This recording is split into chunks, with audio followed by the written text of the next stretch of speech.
کہ آپ یہ چاہتے ہیں کہ آپ کا مائنڈ ہمیشہ آپ کے کنٹرول میں رہے اور آپ اسے اپنی مرضی کے مطابق کام لے سکیں؟ اگر آپ یہی چاہتے ہیں تو اس ویڈیو کو آخر تک ضرور دیکھیے گا۔ آج میں آپ کو ایک کہانی سناؤں گا۔ اس کہانی میں آپ کی زندگی سے جڑے ہوئے کچھ راز چھپے ہیں جو آپ کے بہت کام آئیں گے۔ آپ کو وہ طریقہ سمجھ آ جائے گا جس سے آپ کا دماغ آپ کے قابو میں آ جائے گا۔ کسی سلطنت پر ایک بادشاہ حکومت کرتا تھا۔ اسے گھوڑوں سے بہت پیار تھا۔ اس کے پاس 4 جنگلی گھوڑے تھے۔ بادشاہ کو گھوڑے بہت پسند تھے۔ بادشاہ چاہتا تھا کہ کوئی ان گھوڑوں کو اچھے سے ٹرین کر دے تاکہ بادشاہ ان پر سواری کر سکے، لیکن بدقسمتی سے کوئی بھی ٹرینر انہیں ٹرین نہیں کر پا رہا تھا۔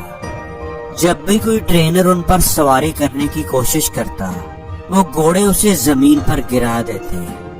بادشاہ کو وہ گھوڑے اتنے پسند تھے کہ وہ کسی بھی ٹرینر کو یہ اجازت نہیں دیتا تھا کہ وہ ان گھوڑوں پر سختی کرے، مار پیٹ کر کے انہیں ٹرین کرنے کی کوشش کرے۔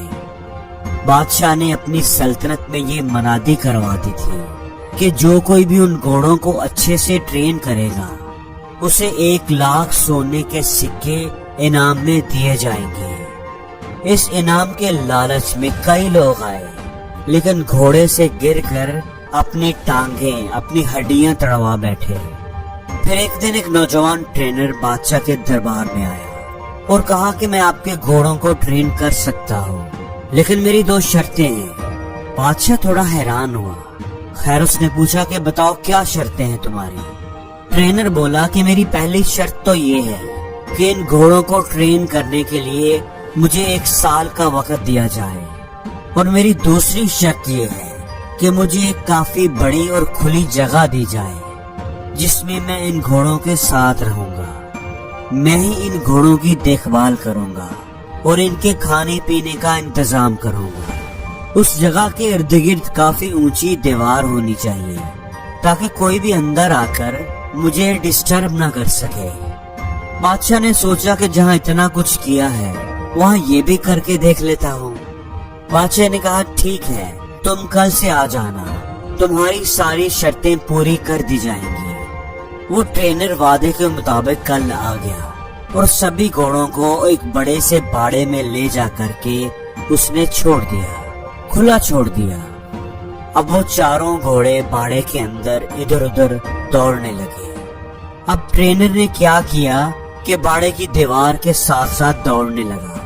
کچھ دیر دوڑ بھاگ کرنے کے بعد اس نے گھوڑوں کو چارہ کھلایا، پانی پلایا، خود بھی کھانا کھایا اور آرام سے اسی باڑے میں لیٹ گیا۔ گھوڑے اب بھی باڑے کے اندر آزاد تھے، کسی کو کوئی رسی نہیں باندھی گئی تھی۔ شام کو وہ ٹرینر پھر اٹھا اور باڑے کی دیوار کے ساتھ ساتھ دوڑنے لگا۔ جب وہ دوڑتا تھا تو گھوڑے بھی ادھر ادھر بھاگتے تھے۔ جب شام ہوئی تو اس نے گھوڑوں کو کھانا کھلایا، پانی پلایا، خود بھی اپنا کھانا کھایا، گھوڑوں کو رسی سے باندھا اور خود بھی ان کے ساتھ ہی زمین پر چٹائی بچھا کر سو گیا۔ صبح ہوئی تو ٹرینر گھوڑوں کو کھول کر باڑے میں بھاگنے لگا۔ اب یہی اس کا روز کا معمول تھا۔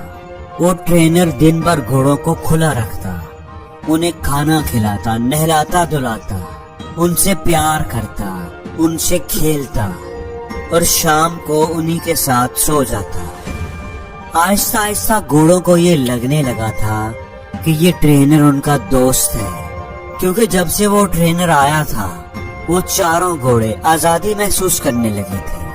گھوڑے بھی اب ٹرینر کو پیار کرنے لگے تھے۔ ایسا کرتے کرتے 6 مہینے گزر گئے۔ ایک دن بادشاہ سلامت گھوڑوں کی ٹریننگ دیکھنے کے لیے آئے۔ بادشاہ نے دیکھا کہ باڑے میں آگے آگے ٹرینر دوڑ رہا ہے اور اس کے پیچھے پیچھے گھوڑے دوڑ رہے ہیں۔ بادشاہ کو اس کی ٹریننگ پسند آئی، وہ واپس چلے گئے۔ جب 1 سال پورا ہو گیا تو بادشاہ کو پیغام بھجوایا گیا کہ گھوڑے بالکل ٹرین ہو چکے ہیں، بالکل ریڈی ہیں۔ بادشاہ خوشی خوشی انہیں دیکھنے کے لیے آیا۔ جب بادشاہ وہاں پہنچا تو ٹرینر نے باری باری 4 گھوڑوں کو لگام ڈال کر ان پر سواری کر کے دکھایا۔